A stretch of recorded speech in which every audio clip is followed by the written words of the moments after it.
Today, I'm instructing my administration to halt funding of the World Health Organization while a review is conducted to assess the World Health Organization's role in severely mismanaging and covering up the spread of the coronavirus. Everybody knows what's going on there. Today is Wednesday, April 15th, 2020. Current numbers. We have surpassed 2 million cases worldwide. Total deaths, 133,000. United States cases, 637,000. Total deaths, 27,800. The numbers, at least in the United States, it certainly looks like we're going down in daily cases. Yeah, I honestly haven't looked at a whole lot today. Oh, no. What? Look at the deaths from yesterday. Wow. Huge spike. Where are we at? So on April 13th, we were at 1,535. And April 14th, 2,407. 1 month to the day after New York City recorded its first COVID-19 death, the city's death toll has soared past 10,000. Now, that's because a new count released late this afternoon now includes New Yorkers who never tested positive for the virus, but who are believed to have died from it. The more than 3,700 additional victims appear to have increased the U.S. death toll by a whopping 17%.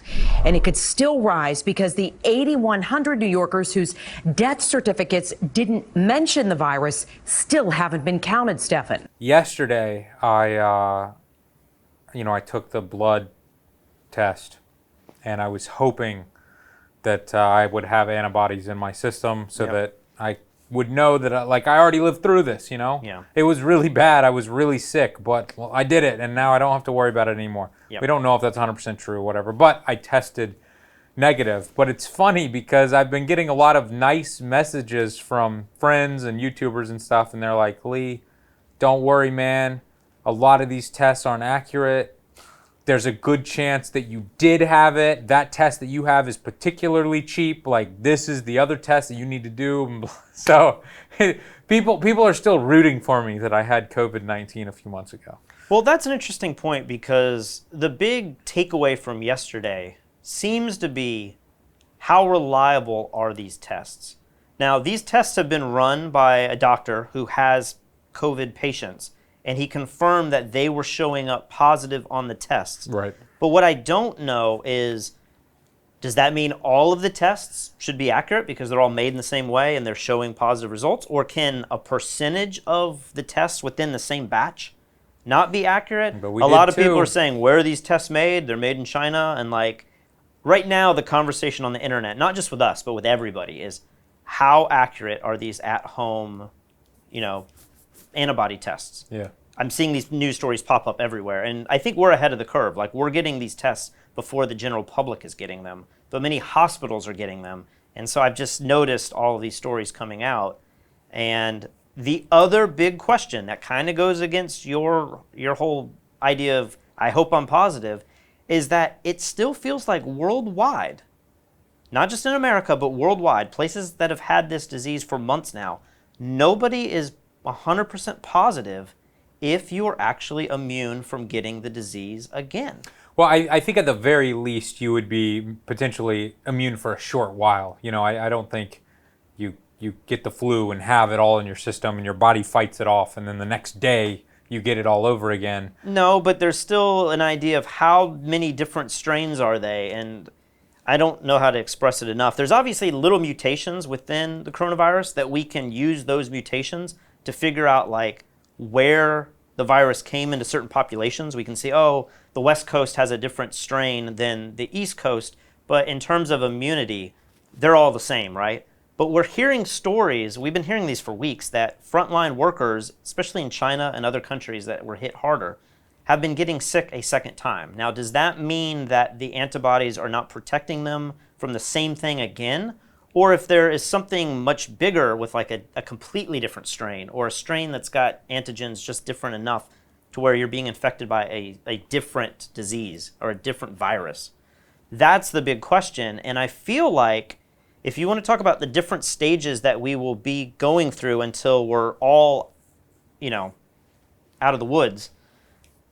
The biggest question that we have to be able to answer is, are we getting immune, and are people who have already had coronavirus safe to go back out into the workforce? And I feel like I'm not hearing that conversation at all in the media. I'm not seeing any doctors on CNN or Fox News or from some of the overseas networks that people are sending us. I actually see the opposite. I see more concerns about immunity from people who have already had the virus than I'm seeing confirmation that a large percentage of New Yorkers are going to be safe.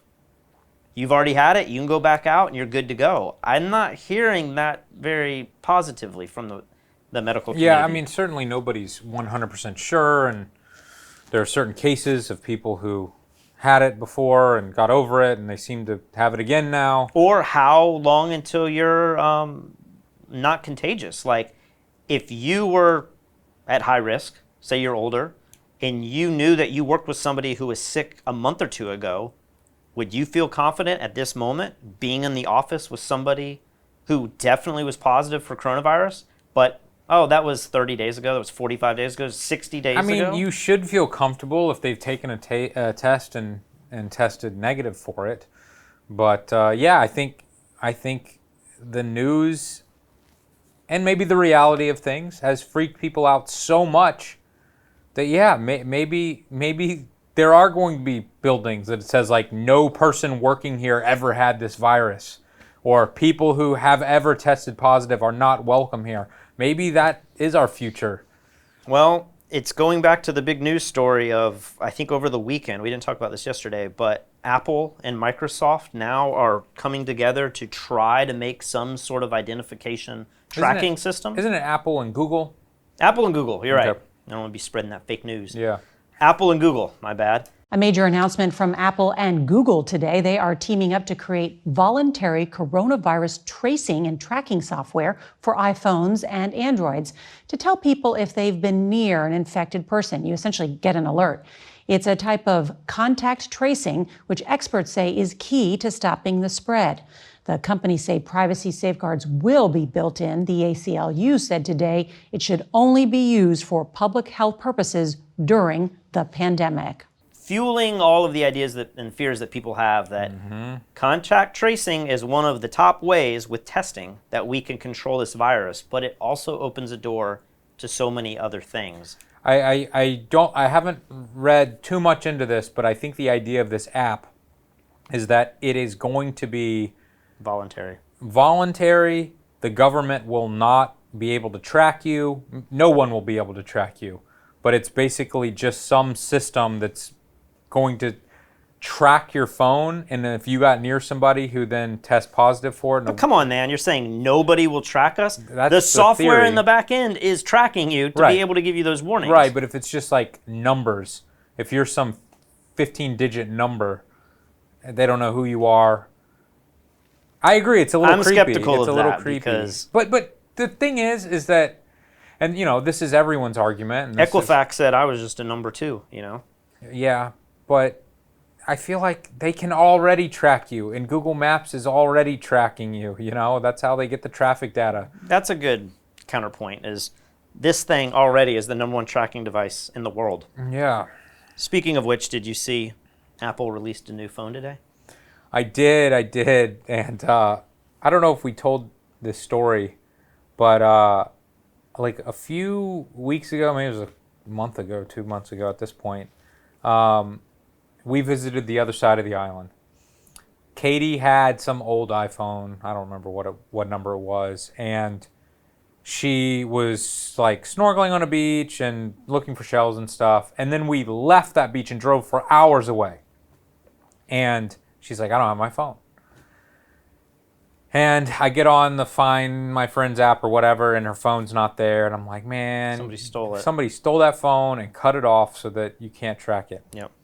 So hours later, we come back to the beach, and her Apple Watch connects to the phone. And I'm like, oh my gosh, it's somewhere on the beach. Like, it's buried in the sand.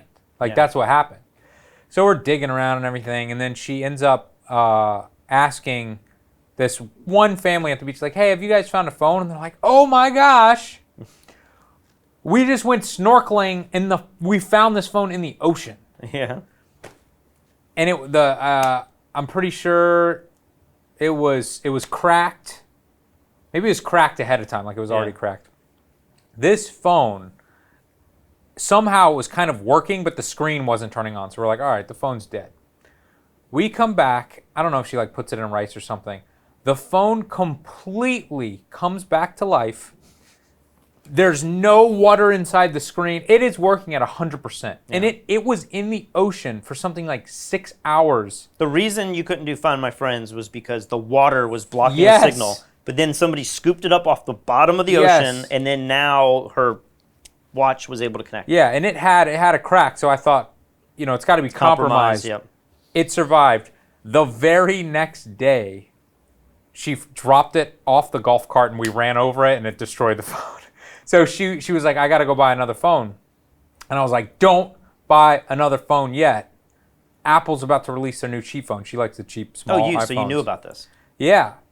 And she was like, I can't wait. I got to have a new iPhone. And so she bought whatever cheap one for more than the cost of this one. So this is the new iPhone SE2, which is, I think, an iPhone 8, but it's got some of the features. I don't know. I didn't look at it long enough. I honestly don't really care. I'm starting to lose interest in phones. But I think it starts at just $400. So Katie got the older phone that's worse for $500 or $600. I don't know. She got ripped off. And that poor phone, like it just clung to life. Yeah. And then she destroyed it. Well, that's a good iPhone story. Not to pivot, but should we talk a little bit about? It seems like the biggest news today is people are getting their stimulus checks. Yeah, and I'm sure you've heard that, I don't know if this is a theory or fake news or whatever. I'm sure aspect of it's true, but that many stimulus checks have been delayed because they're having to print Donald Trump's signature on every check. I did not hear this. Oh, you haven't heard this? No. So somebody online called this when this all started happening. They said, I guarantee you, if they have to start sending out stimulus checks, Donald Trump will put his name on it. He will have to put his name on it and Yeah. act like that money's coming straight from Trump.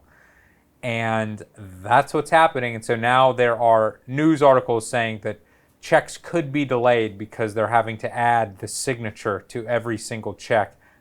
I don't know if that's true. I'm sure they're adding the signature. Yeah. But it doesn't really make sense to me that would slow things down. You know, they have to print every check anyway. Mr. President, why did you have your name added to these coronavirus relief checks? Well, I don't know too much about it, but I understand my name is there.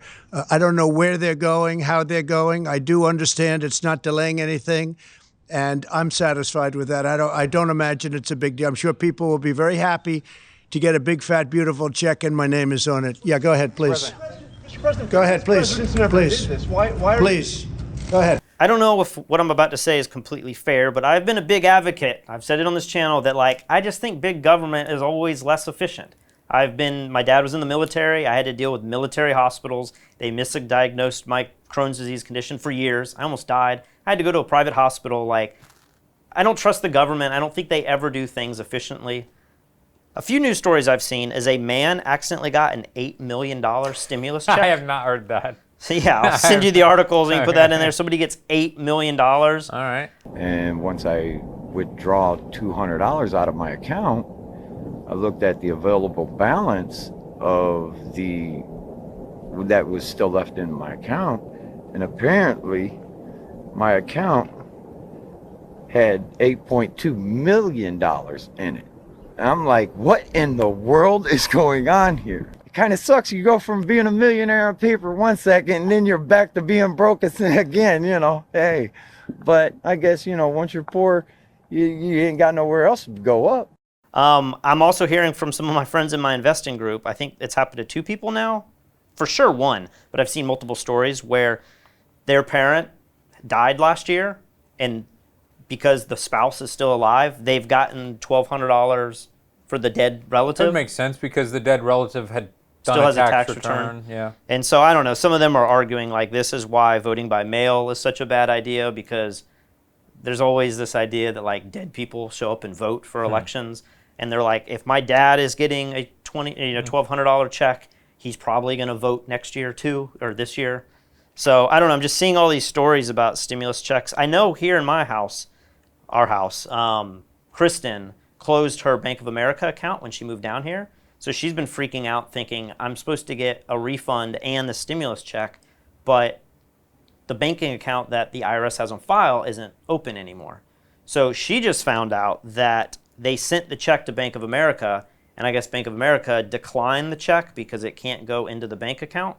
Okay. So now it has to be mailed back to the IRS, and now the IRS will flip a switch to mail it to her.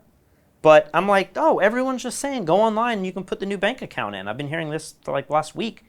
That account system on the website does not work. And if it does work, there's a page that's coming up that's like, check back soon. So I don't know how many people are able just to go to the IRS and say, hey, the way that I paid my taxes last year, that account's not active anymore. Let me just quickly change that. I thought that would be a super simple thing to do. Seems like it's not. Are you saying that they mailed her bank a physical check, or they tried to wire? I think they tried to, I don't know. This has all happened while we have been filming. So I don't know if they wired it and it bounced or it got declined, but she just called the bank and said, which she's been on hold for like an hour. They finally got back to her and said, we are not going to accept that wire or that physical check. I don't know which one happened, but that we have to now tell the IRS that this account is closed. Basically, she's going to get that check in another week or so. So it's just going to delay that more. And I have to imagine this is happening to a lot of people. Oh my gosh, yeah, of course. And can you imagine, I would imagine many of these are being sent out with paper checks. And they're going to addresses that the people don't live there anymore. They're going to any number of wrong places. And these checks are coming back. And you know all the government addresses are like P.O. boxes and stuff. Yeah. Like when you're sending stuff to the IRS. There's got to be a person or a group of 100 or 1,000 people whose job it is to just open endless letters with these Trump-signed checks inside and then scan them or write down like, oh, Kristen, that wasn't the right thing. Like we have to now put that in some system somewhere so that Kristen gets the new check mailed. You would hope it's just automated in a computer, and it's just that Bank of America declined this one, go to step 2. Step 2 is to check the file, the address on file. Oh, she's moved 2 or 3 times in the last year, which, I don't know, but it seems like a nightmare to have to deal with that. Well, the other thing on the Fat Fire subreddit, which is, people who have like millions or decamillions, people were saying that they're retired with millions of dollars in the bank and in the stock market and everything, but because their income is coming from stocks and stuff, dividends, whatever, there's a very good chance that they're below the limit. Yeah. And what's the limit right now? Is it $100,000? It's $99,000 per individual, but basically $200,000 per married couple. Okay. Yeah, so these guys are like, yeah, last year I didn't take any money out of the stock market. So my tax return was for like 50 grand or something. That's all I owed. And I just got a check for $1,200, but I've got $10 million in my account, which is kind of not really the spirit of the stimulus money. Right. So that is the free money that you make back, that you're just given. If you made less than $100,000 or $200,000 as a family for the last year, or like, it depends when you did your tax return, but that's just automatically happening. The other thing that seems to have happened in the last few days is we're now hearing from businesses that have been getting the other PPP program that helps pay for their employees, and there's the other stimulus package that's the Emergency Relief Act. I don't quite know how to make sense. It sounds like some people are doing both. I thought you could only do one.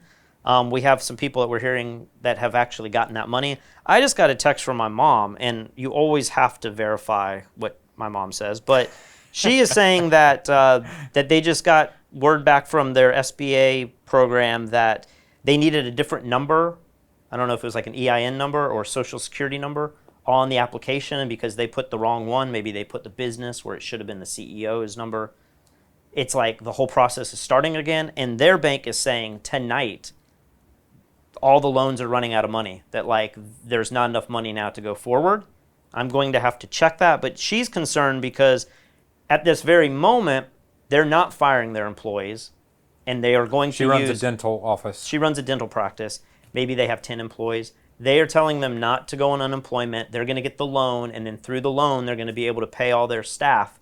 But again, this happened like a month ago. So now we're getting into month 2. If not, we're already close to probably month 3 here. You know, we're in the middle of month 2.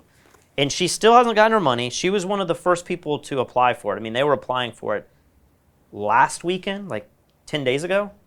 And I'm just hearing more stories like this where things aren't going as planned and the money isn't going to... I haven't heard yet that the loans are running out, whatever that means. But I would imagine they would be, you know? When you think of the amount of money and the amount of small businesses that need tens and 20, you know, all of this money to help pay payroll, you would think that's not going to last very long. So as soon as this is over with, I'm going to try to do some research to see what's happening. Maybe this will be the story tomorrow. Yeah. Because there'll be more news stories saying, like, we've run out. But Well, have you heard anything about these other loan programs? Yeah, I've been texting a buddy who lives here, and he said that I could call him, and I will just, you know, keep him anonymous. But his goal is to get as much money as possible. Yeah.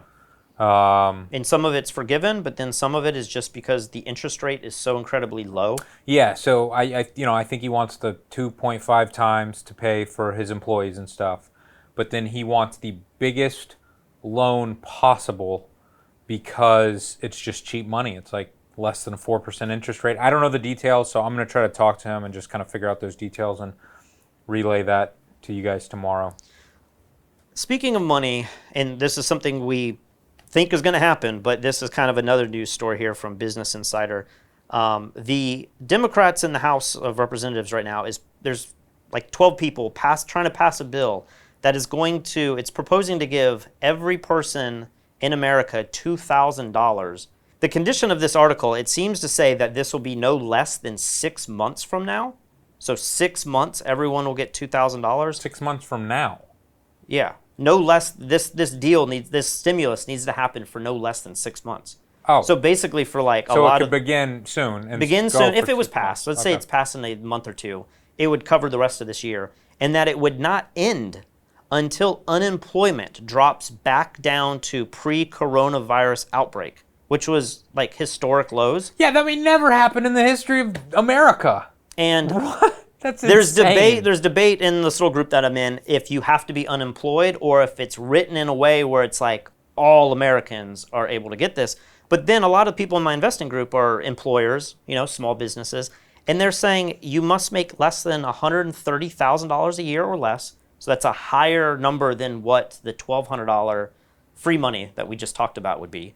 Most people, I would say, I mean, I don't know the number, but most Americans make less than $130,000 a year, right? That's a lot. Yeah. But they're saying at $2,000 per person, I think it also had the $500 per child. If you're a household of 2 with a kid, that's $4,500. That's way more than what most people would make doing any kind of job. Yeah. You know, maybe the number's like $50,000. If you make less than $50,000 a year, you will just say, I'm gonna. If unemployment is a stipulation of this bill, then you would just say, fire me, I'm going to be unemployed. Fire me now. Yeah, because at $2,000 times, that's $24,000 a person. Yeah. Multiply that by 2 people, you're at $50,000, Yeah. plus add a kid, which that's only $500. It's not as much as what all this is, but you're looking at $50,000 and less. You would just say, man, I'm not going to be unemployed. But then it's like the catch-22. If we can't end that program until unemployment drops down to 3%, but everybody wants to be unemployed because it's more than they would make. That cannot pass. That cannot pass. I don't know. Please let there be smart enough people writing our laws who would go, wait a minute. We can't make it way better to be unemployed forever than to actually go back to work. That's just insanity. But it brings up the idea that Andrew Yang had, and what was his, $1,000 a month? Maybe something like and that. So and I don't know all the conditions. I believe universal it was basic just income everyone. is just everybody. It's Yeah. not employed or not, I guess it would have a cutoff if you made a certain amount of money. If you made $100,000 or $200,000 a year, you would not be eligible for this. So this is double what he was proposing. But it's interesting to me, going back to the beginning of this podcast, we keep trying to make predictions on like what we feel like some of the fears are in America, what some of our fears are. This is the big one, is the universal basic income. And it's already happening. It's happening with Trump now. But you could at least make the argument with universal basic income that everyone gets it. So the value of money goes down. Yep. The cost of things go up.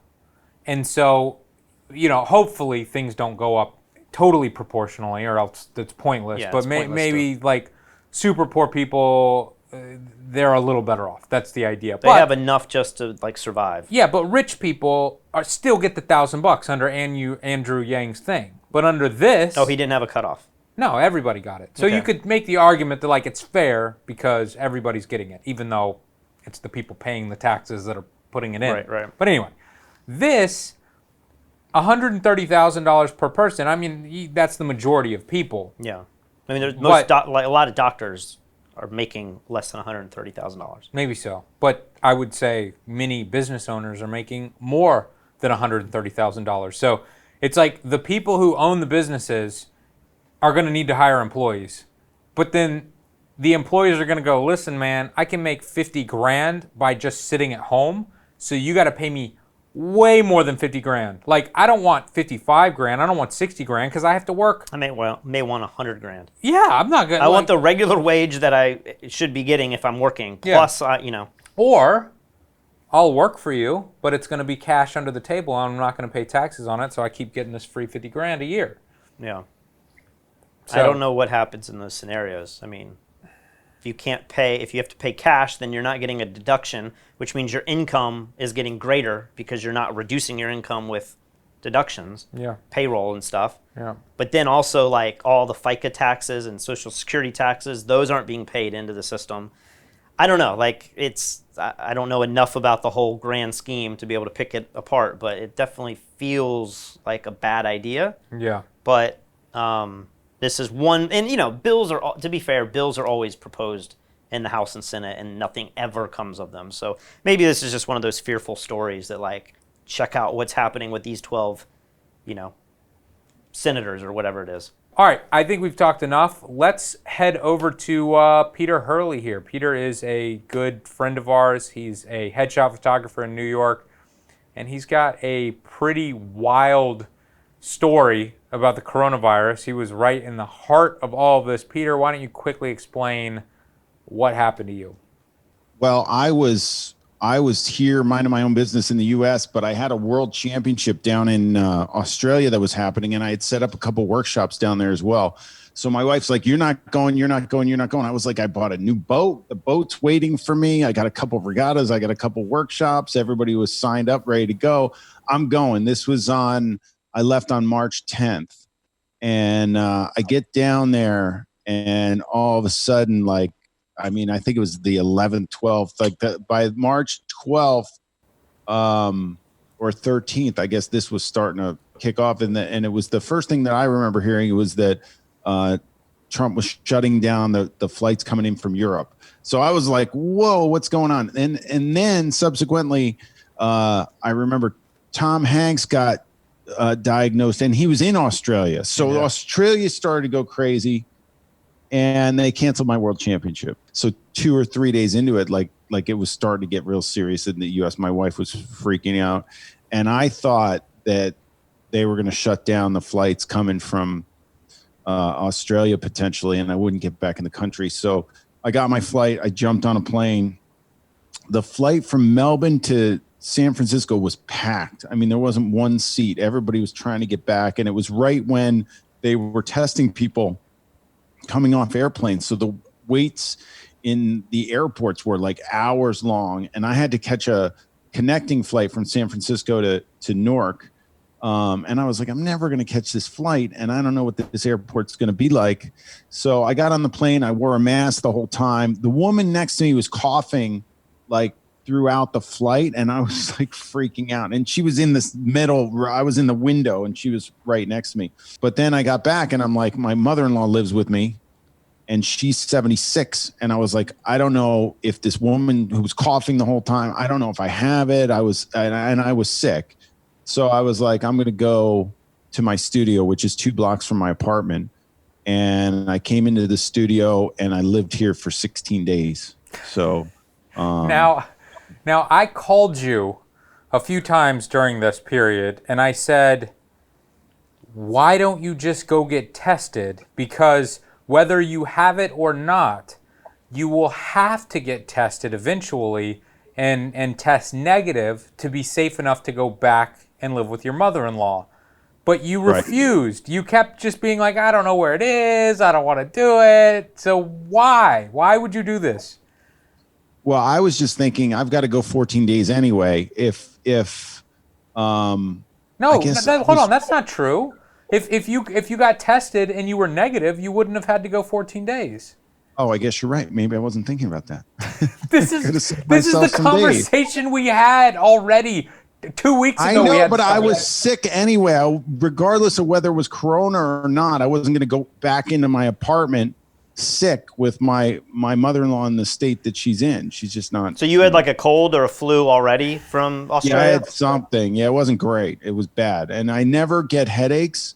And it was like this constant headache. And I was like, something's really wrong. I mean, I was congested. I wasn't coughing much. I did have a lot of, at one point I thought that the congestion was running into my lungs and I was, and I think we do everything. Everybody now, like you sneeze or you have some, or you're feeling a little under the weather and you're thinking, do I have it? Do I have it? Do I have it? So when you're getting off a plane from Australia, that's all you're thinking. You're just like, do I have? So I was like, fortunately, I love my studio. It's 2 blocks from my apartment. I put on gloves and a mask and I went over there and I sat in the hallway while my wife would pass food out the door for dinner. So I'd go over there once a day. I'm not going to go to a hospital and get myself tested because I don't know how sick I am and I don't want to be in that environment anyway. So I was like, and I don't want to take a test from somebody that may need it more than me. And unless I had it and the symptoms got worse, then of course I would have done that. So what happened was it was like day 10 and I'm just thinking, I'm feeling better. I'm almost 14 days into this. I'm going to text my doctor.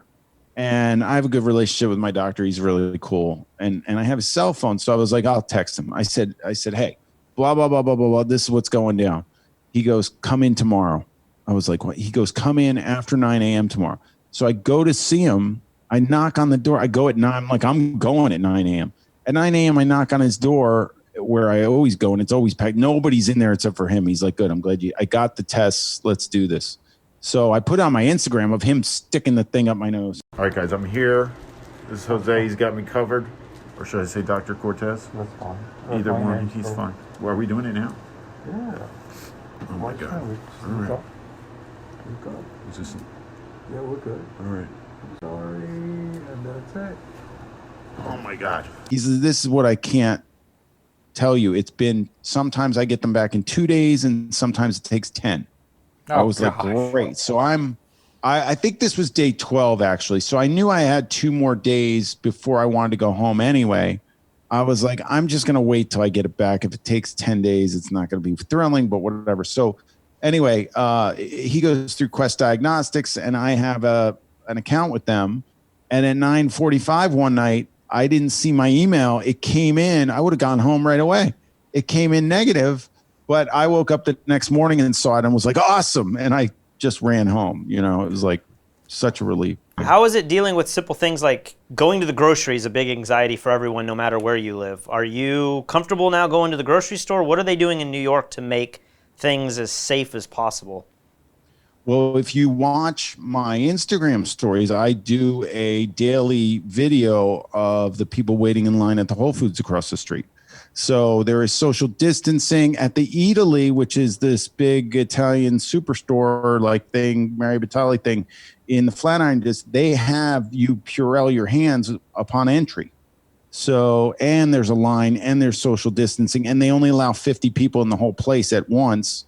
and it's huge, so you're actually able to avoid people. It's funny. Have you guys, I don't know if anybody out there's gone to a grocery store, but it's like people will like in New York, the grocery stores, some of them are smaller, and people like dive into aisles and like try and get out of the way. Like people are actually trying to do this social distancing 6 feet thing in a tiny little grocery store. And it's funny because they're doing the same thing you're doing. I'm like, and I could see when the transition happened, because I would go when I was in quarantine. There's a grocery store right up the street that I would go to make sure I had whatever I needed in here. And the first couple days I went, nobody was like avoiding me or anything, and then all of a sudden it just got really serious in the news, and then people are like diving away from you, and I would always monitor who's wearing masks, who's wearing gloves. When I do the thing where I look out my window and I look at these people waiting in line, and I remember nobody had masks on, nobody had gloves on. Now almost everybody has masks and gloves. There are people touching their faces like crazy. I call them face touchers, and I scope them out and call them out on it. Today, I went to Walmart for the second time during quarantine. First time was 2 weeks ago. It was the most amazing Walmart experience ever. I go, it's empty. I had the whole place to myself. It was a great experience. Today, it feels like it is back to where it was pre-COVID, where there's just so many people everywhere. All the aisles are full. Walmart's stocking stuff in the middle of the day where they have all the plats out and everything. They're in the way. There's traffic congestion. They have these arrows that point in one direction that you're supposed to go down the aisle, but nobody's following that. And so I felt like today was the most stressful, not the most, but it was a pretty stressful environment at Walmart. I did not want to be there, and nobody was social distancing. Everyone was on top of each other. You're bumping into people. People are there with their relatives just hanging out and talking like normal, and I'm like... But with masks on. But still, it's like 4 people per cart, and I'm like, this is a completely different experience than what I had 2 weeks ago. Oh my gosh. Well, I'm sure the difference is, it just comes down to, the numbers. Here in Puerto Rico, I think we have 45 dead or something like that, compared to Manhattan, which is the epicenter of the world for this disease. So I'm sure people are freaking out there a little bit more than people are here. But I have a question for you, Peter. Your studio has a toilet. It does not have a shower. Or bed. So no, I got a couch that goes into a futon. So I do kind of, I mean, it's not the most comfortable thing, but it is a like a full-size bed, flat. Okay. So, and the shower? But yeah, there's no shower. So I felt the need to shower during this. I didn't feel the need to shower. I was like, I'm in isolation. I'm not near anybody. I can't smell myself. I think I'm okay. So I didn't shower for, I think in the 16 days I showered once in the middle of it. Wow. But I did have clean clothes. I mean, I wasn't changing much. This is the one thing. My wardrobe is very important to me, and I shop a lot, and I like my clothing. And this is the one thing during this whole thing. I'm like, I've worn the same pair of sneakers the entire time. I change a t-shirt. I have these. I don't have them on now because today I was like, I got to start mixing it up. I wear the same jeans every day. I have these like coronavirus jeans, I call them now, because I wore them every day for 16 days. And I just changed the t-shirt, same sneakers, like just nothing. And I look at my closet, I'm like, why do I buy all those clothes? I'm not buying any clothes for like a year. See, I mean, if I could live like this for a month, I got no problems. I'm good. How are the restaurants going to work in Manhattan if people have to wear gloves and masks for the next year? Well, I can't even figure out how they're going to stay open, like how they're going to reopen. Like, I mean, restaurant business is tough enough as it is, and now this happens. I mean, there's going to be so many restaurants that are toast. I have no idea how this economy is going to get back on track. And that being said, as photographers, like some of us are just in it's genre based. I mean, you guys were both wedding photographers. Are there any weddings happening now? Are weddings going to happen? It's illegal to be married right now. To have ceremonies. Yeah. Receptions. Well, you brought up something interesting, Peter, that I would like to hit on. And you guys are talking about the economy coming back. I am seeing more and more people on Facebook saying, oh my gosh, I am saving so much money by not going out and I'm eating healthier than I've ever eaten because I'm cooking my own meals or I'm staying with a family member who's cooking.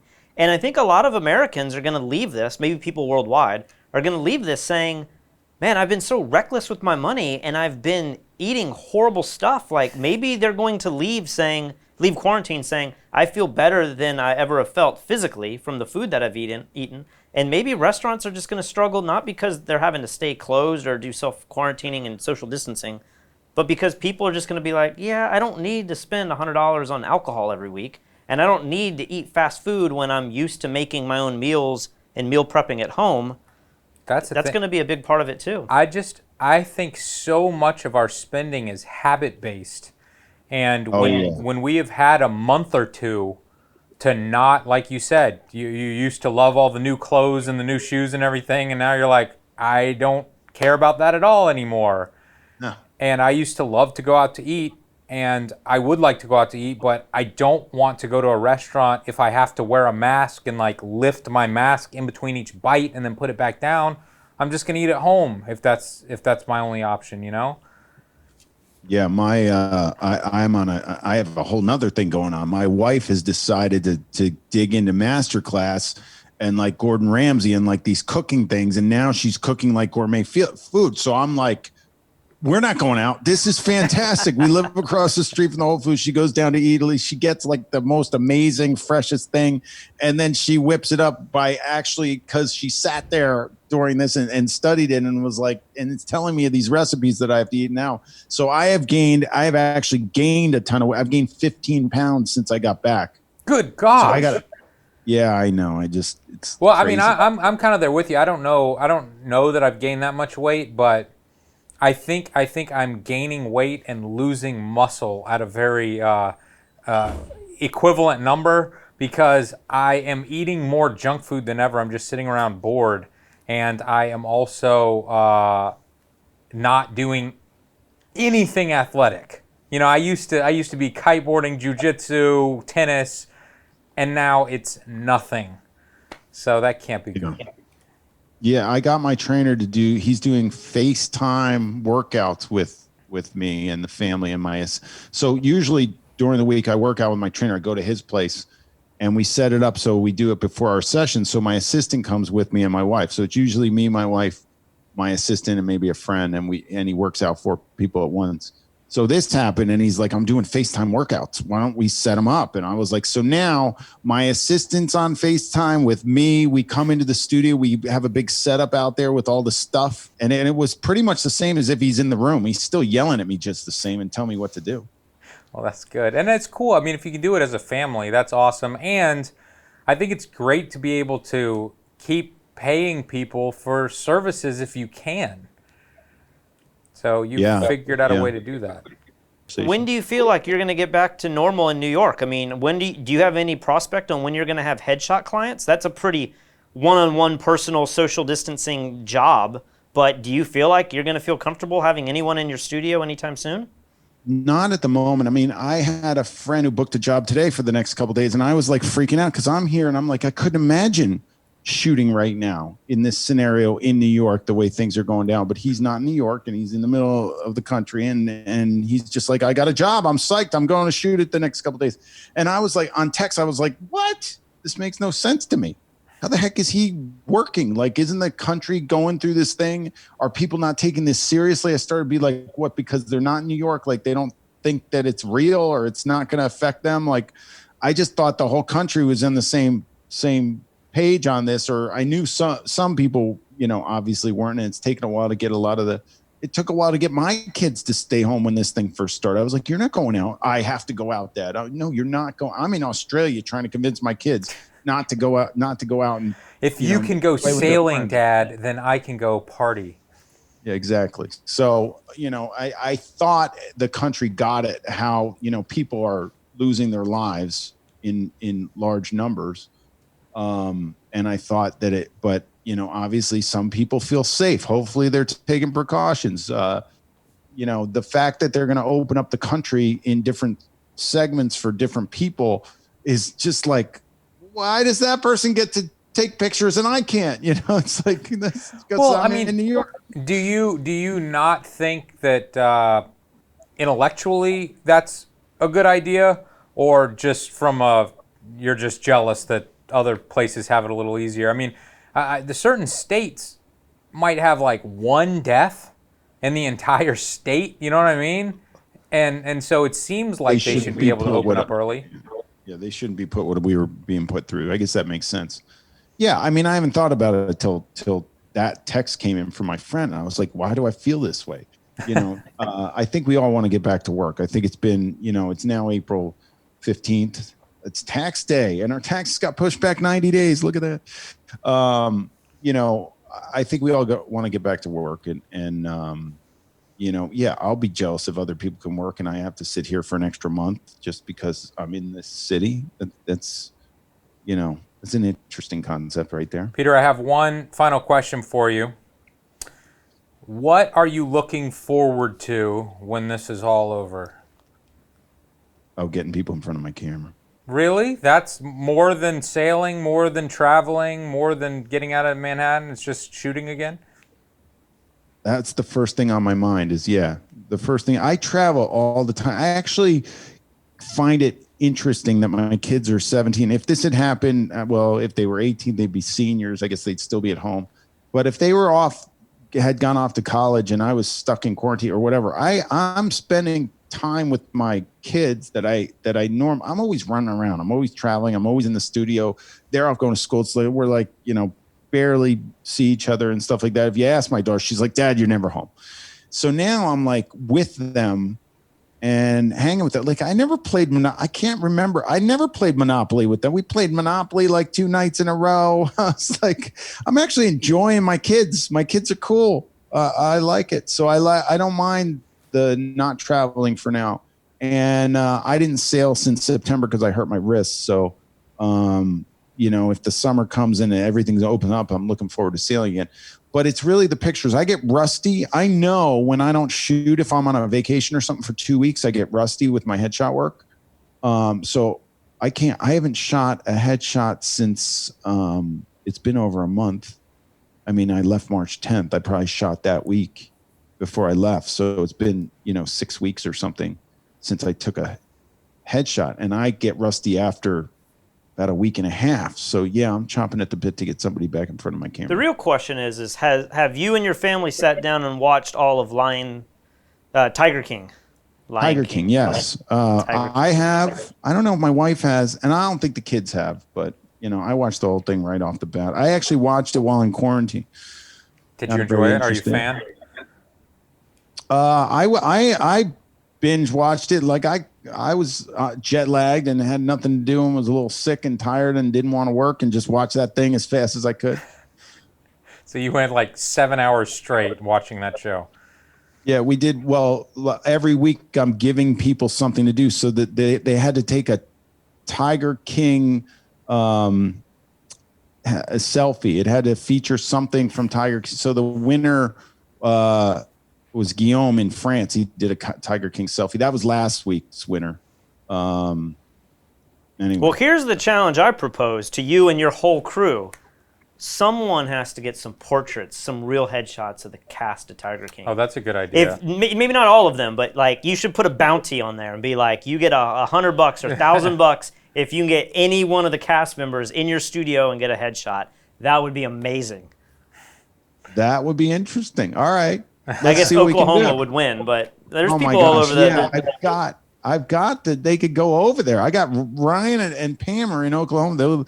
They'll go right over there and shoot up a storm. Maybe Carol Baskins has a higher, a reward, and then you get the guy Doc over in Myrtle Beach. Yeah. That's a good idea. That'd be funny. All right, guys, I think we're going to wrap up this video here. Peter, thank you for being a part of this video. Glad to hear that you are COVID negative. And you guys share something in common. Huh? We do. Yeah, you need to see yesterday's video. I took the blood test to see if I had it, and I do not have antibodies. So, you got an antibody test? We have one left here in Puerto Rico, but we're saving it. No, you cannot have it. That's what my doctor said after I took that test. He said the next thing is to find out if you have the antibodies to see if you had it. So he said when he gets that, he's going to let me know. So yeah, I can keep you posted on that. Cool. All right, guys. Good seeing you. Yep, we will see you tomorrow. The president has been outstanding through all this. The vice president's been outstanding. Members of the coronavirus task force. He said it. He gives an eyebrow. He does a Macaulay Culkin like the eyebrows, man. My parents are in Florida. And I'm in New York.